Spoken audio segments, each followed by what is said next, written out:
1985년 영국의 한 언어학자가 원고를 쓰다 말고 손을 멈춥니다.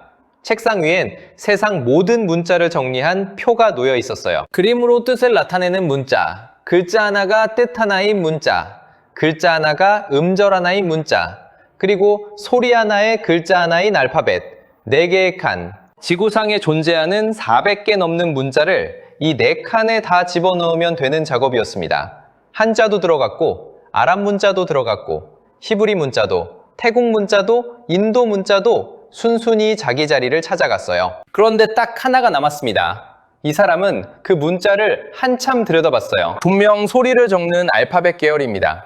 그럼 알파벳 칸에 넣으면 되는데 그게 안 됐어요. 왜냐면 이 문자는 알파벳이 하는 일을 다 하면서 세상 어떤 알파벳도 못하는 짓을 하나 더 하고 있었거든요. 결국 이 학자는 원래 없던 칸을 하나 새로 만듭니다. 인류 문자 분류 체계에 없던 5번째 방을 이 문자 하나 때문에 증축한 거예요. 그리고 40년이 지난 지금까지도 그 방에 들어간 문자는 여전히 그것 하나뿐입니다. 무슨 문자였을까요? 여러분이 지금 이 자막을 읽고 있는 바로 그 글자입니다. 오늘 이야기는 좀 이상한 이야기예요. 우리가 매일 아무 생각 없이 두드리는 이 글자가 사실은 인류 역사 전체를 통틀어 딱 한 번 일어난 사건이라는 이야기. 그리고 그 사건 뒤에 감옥에서 죽은 사람들과 기와집 10채를 던진 사람과 지금도 행방이 묘연한 책 한 권이 얽혀 있다는 이야기입니다. 먼저 이거 하나만 알고 가셔야 해요. 인류가 만든 문자가 400개가 넘는데 이 중에 누가 언제, 왜, 어떤 원리로 만들었는지가 기록으로 남아있는 문자는 딱 하나입니다. 하나예요. 나머지는요? 그냥 어쩌다 생긴 겁니다. 예를 들어 영어 알파벳 A. 이게 왜 A처럼 생겼는지 지구상에 정확히 아는 사람이 없어요. 3000년 전 페니키아 상인들이 소를 세면서 소머리를 대충 그린 낙서가 있었는데 그게 뒤집히고 굴러다니다 A가 됐을 거다 추측만 있습니다. 소머리 낙서가 인류 절반이 쓰는 문자의 첫 글자가 된 거예요. 아무도 의도한 적 없습니다. 한자는 더해요. 3500년 전 거북이 등껍질 태워서 점치던 사람들이 새긴 금자국이 시작입니다. 일본 히라가나는 한자를 급하게 흘려 쓰다 뭉개진 모양이 굳어진 거고요. 그러니까 문자는 원래 만드는 게 아니었어요. 이끼처럼 자라나는 거였습니다.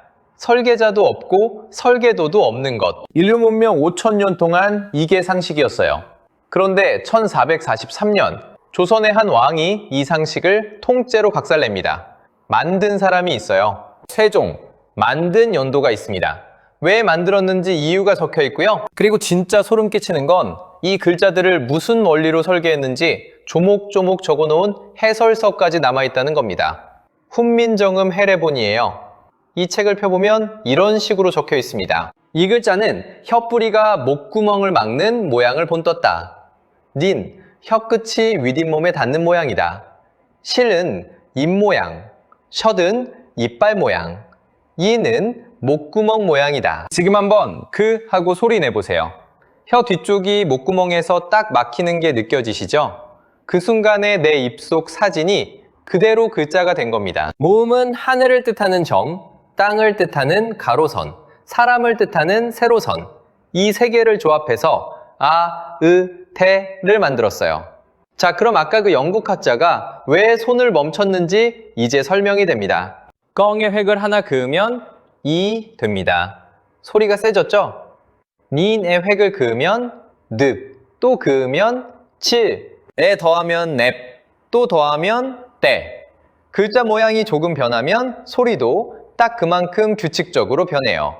영어랑 비교하면 확 옵니다. B와 P는 둘 다 입술을 붙였다, 터트리는 아주 비슷한 소리예요. 그런데 글자 모양은 아무 상관이 없죠. 아무리 들여다봐도 이 둘이 형제라는 걸 알 수가 없습니다. 그냥 외우는 수밖에 없어요. 한글은 눈으로 보면 그냥 보입니다. 샥이랑 덱은 한 가족이라고 글자가 대놓고 말하고 있잖아요. 이 학자 제프리 샘슨은 결국 새 이름을 붙입니다. 자질 문자.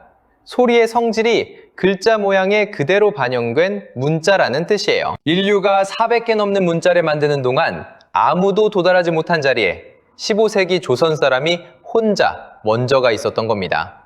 영국 역사학자 존 맨은 한글을 두고 모든 문자 체계가 꿈꾸는 이상에 가장 가까운 문자라고 했고, 미국 메릴랜드대 로버트 램지 교수는 인류 최고의 지적 성취 중 하나라고 말했어요.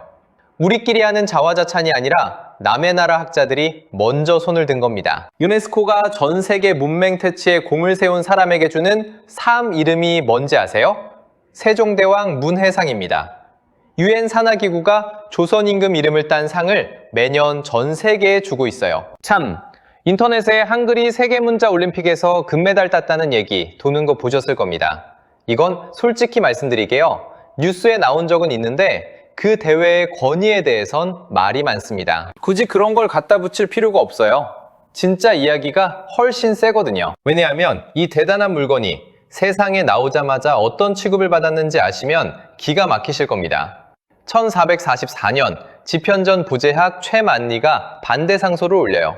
집현전이 어딥니까? 세종이 애지중지 키운 두뇌 집단이에요.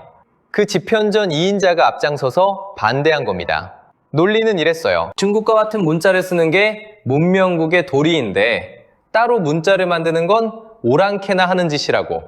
지금 들으면 어이가 없죠. 하지만 그 시절 한자는 그냥 글자가 아니었습니다. 벽이었어요. 계급의 벽. 한자는 10년, 20년을 파야 겨우 읽고 씁니다. 그러니까 한자를 안다는 건 나는 10년 놀고 먹으며 공부할 수 있는 집안 사람이라는 증명서였어요. 글을 아는 소수가 세상의 모든 정보와 법과 권력을 독점하는 구조였던 겁니다. 그런데 왕이 누구나 며칠이면 배우는 글자를 만들겠다고 나섰어요. 양반들 입장에선 몇백 년 쌓아 올린 담벼락을 임금이 직접 곡괭이로 찍는 꼴이었던 거죠. 이때 세종의 반응이 실록에 남아있는데 읽어보면 진짜 사람 냄새가 납니다. 화가 머리끝까지 났어요. 신하들을 불러다 놓고 이렇게 쏘아붙입니다. 네가 운서를 아느냐? 사성칠음에 자모가 몇이나 되는지 아느냐? 내가 바로잡지 않으면 누가 바로잡겠느냐? 번역하면 이겁니다. 너희가 소리에 대해 뭘 알아? 공부는 내가 했는데 반대는 너희가 해? 그리고 그날로 상소 올린 신하들을 전원 의금부에 가둬버려요. 하루 만에 풀어주긴 했지만 평생 신하들 말을 귀담아 듣기로 유명했던 세종이 이 문제 하나에는 물러서지 않았습니다. 여기서 재밌는 소문 하나. 요즘도 심심하면 논쟁이 붙는 주제인데요. 한글은 세종 혼자 만든 게 아니다. 집현전이 다 만들었다. 심지어 신미대사라는 스님이 진짜 설계자다 라는 얘기까지 돌아다닙니다. 몇 년 전엔 이 스님설을 바탕으로 한 영화가 나왔다가 역사 왜곡 논란으로 크게 시끄러웠죠. 학계 다수 의견은 세종이 직접 만들었다는 쪽이에요. 결정적 증거가 뭔지 아세요? 최만리 상소입니다. 왜 신하들과 의논도 없이 혼자 하셨느냐고 따졌거든요. 집현전이 만들었으면 그런 소리가 나올 리가 없잖아요. 어쨌든 세종은 이겼습니다. 문자는 세상에 나왔어요. 그런데 여기서 우리가 크게 착각하는 게 있습니다. 나왔으니 다들 잘 썼겠거니 하잖아요. 아닙니다. 그 뒤로 450년을 천대받습니다. 이름부터 언문이었어요. 상스러운 글이라는 뜻입니다. 과거 시험, 공문서, 외교문서 어디에도 안 썼어요. 사대부가 한글로 글을 쓰면 채통 없다는 소리를 들었습니다. 연산군 때는 탄압까지 갑니다. 궁궐 담벼락에 자기를 욕하는 벽부가 붙었는데 그게 한글이었어요. 누구나 읽으니 파급력이 어마어마했던 거죠. 연산군은 폭발합니다. 한글 사용을 금지하고 한글 책을 걷어태우고 한글 쓰는 자를 고발하면 상을 주겠다고 했어요. 증조 할아버지가 만든 글자를 증손자가 불태운 겁니다. 요즘 학자들은 이게 한글 자체를 미워했다기보단 범인 잡으려던 조치에 가깝다고 보긴 합니다만 어쨌든 조선 강조에서 한글이 늘 찬밥이었던 건 사실이에요. 그런데 여기서 이 이야기 전체를 통틀어 가장 소름 돋는 반전이 일어납니다. 바로 그 멸시가 한글을 살렸어요. 높으신 분들이 거들떠보지 않는 동안 한글은 밑으로 내려갔습니다. 궁녀가 일기를 쓰고 시집간 딸이 친정어머니께 편지를 쓰고 장사꾼이 외상장부를 적었어요. 실제로 조선시대 무덤에서 나온 한글 편지들을 보면 400년 전 문장인데 지금 읽어도 가슴이 먹먹합니다. 젊어서 죽은 남편 관 속에 아내가 자기 머리카락으로 삼은 신발과 함께 편지를 넣었어요. 당신 없이 나는 어떻게 살라고? 그 말이 한글로 적혀 있습니다. 홍길동전 같은 소설이 필사본으로 돌고 돌며 퍼진 것도 이때예요. 글자 아는 한 사람이 읽어주면 온 마을이 둘러앉아 들었습니다. 궁궐에선 한자가 권력을 휘두르는 동안 장터와 안방과 골목에선 한글이 조용히 숨쉬고 있었던 거죠. 이게 왜 중요하냐면요. 만약 한글이 처음부터 지배층의 공식 문자였다면 왕조가 바뀔 때 같이 폐기됐을지도 모릅니다. 그런데 이건 권력이 아니라 사람들 삶의 뿌리를 내려버렸어요. 그러니까 아무도 못 뽑습니다. 위에서 아무리 밟아도 안 죽는 잡초가 된 거예요. 그리고 1910년 진짜 시험대가 옵니다. 일본이 조선을 삼켰어요. 가장 먼저 노린 게 뭔지 아십니까? 총도 땅도 아니었습니다. 말과 글이었어요. 민족을 지우려면 그 민족의 글자부터 없애야 한다는 걸 정확히 알고 있었거든요. 학교에서 조선어 시간이 사라지고 한글 신문이 문을 닫고 나중엔 이름까지 일본식으로 바꾸라고 했죠. 이 상황에서 어떤 사람들이 미친 짓을 시작합니다. 조선어학회, 우리말 사전을 만들기 시작해요. 생각해보세요. 나라도 없고 돈도 없고 걸리면 잡혀가는데 전국을 돌며 지역마다 다른 우리말을 한 단어씩 채집합니다. 표준어를 정하고 맞춤법을 통일하고 원고지에 손으로 적어 내려갔어요. 밤마다 숨어서요. 13년을 그렇게 했습니다. 1942년 결국 터집니다. 조선어 학회 사건. 한 여학생의 일기장에서 잡은 꼬투리로 하자 33명을 끌고 갔어요. 죄목이 뭐였는지 아세요? 내란죄입니다. 사전을 만든 게 내란이라는 거예요. 그리고 그 고문 속에서 이윤재, 한징 두 사람이 감옥에서 숨을 거둡니다. 사전 만들다가 사람이 죽은 겁니다. 압수된 원고 2만 6천여 장은 그대로 사라져요. 13년치 피땀이 통째로 증발한 거죠. 여기서 두 번째 기적이 일어납니다. 1945년 9월 8일 해방되고 딱 24일 뒤에요. 경성역 창고에서 누가 정체불명의 종이 뭉치를 발견합니다. 여러분이 바로 그 원고였어요. 재판 증거물로 법원에 넘어갔던 게 창고에 처박혀 있다. 그대로 남아있었던 겁니다. 조금만 늦었으면 폐지로 팔려나갔을 거예요. 살아 돌아온 그 원고가 조선말 큰사전이 되고 지금 우리가 쓰는 국어사전의 뿌리가 됩니다. 그리고 비슷한 시기 또 한 사람이 있었어요. 1940년 경북 안동의 한 고택. 집안에 굴러다니던 낡은 책 무더기 속에서 뭔가가 나옵니다. 그 집 아들이 알아보고 스승에게 알렸고 그 소식이 서울의 한 수집가에게 닿았어요. 파는 쪽이 부른 값은 1,000원. 당시 기와집 한 채 값이었습니다. 그런데 이 수집가는 10,000원을 줍니다. 10배를 얹어준 거예요. 중개해준 사람에게 수고비로 1,000원을 또 줬다고 하죠. 그러곤 책을 사자마자 꽁꽁 숨겨버립니다. 존재가 알려지는 순간 총독부가 가져갈 게 뻔했으니까요. 10년 뒤 6.25가 터졌을 때 이 사람은 평생 모은 국보급 보자기와 그림을 전부 집에 두고 나옵니다. 딱 하나만 챙겨요. 오동나무 상자에 넣은 그 책 한 권. 피난길 내내 몸에서 떼지 않았고 밤엔 그걸 베고 잤다고 전해집니다. 간송 전영필. 그가 지킨 그 책이 바로 훈민정음 해례본이에요. 이 책이 없었다면 우리는 이기 왜 이긴지 지금도 몰랐을 겁니다. 아까 그 영국 학자가 5번째 칸을 만들 일도 없었겠죠? 자, 이제 해방입니다. 그런데 문을 열어보니 처참한 숫자가 기다리고 있었어요. 문맹률 78%, 10명 중 8명이 자기 이름도 못 쓰는 나라. 이게 우리 출발점이었습니다. 그런데 여기서 세종이 578년 전에 써놓은 문장이 현실이 돼요. 해례본 서문에 이런 말이 있습니다. 슬기로운 사람은 아침나절이 되기 전에 깨치고 어리석은 사람이라도 열흘이면 배울 수 있다. 왕이 자기 발명품 자랑한 허풍처럼 들리죠? 아니었습니다. 마을마다 야학이 열렸어요. 낮에 밥 메고 온 아주머니가, 탄광에서 나온 아저씨가, 60 넘은 할머니가 저녁에 호롱불 밑에 모여 앉아 끊는을 배웠습니다. 자음 14, 모음 10, 24개만 외우면 끝이에요.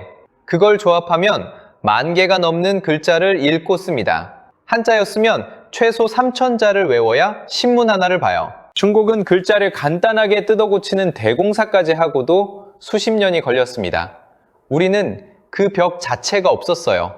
한 세대도 안 돼 문맹률이 세계 최저 수준으로 떨어집니다.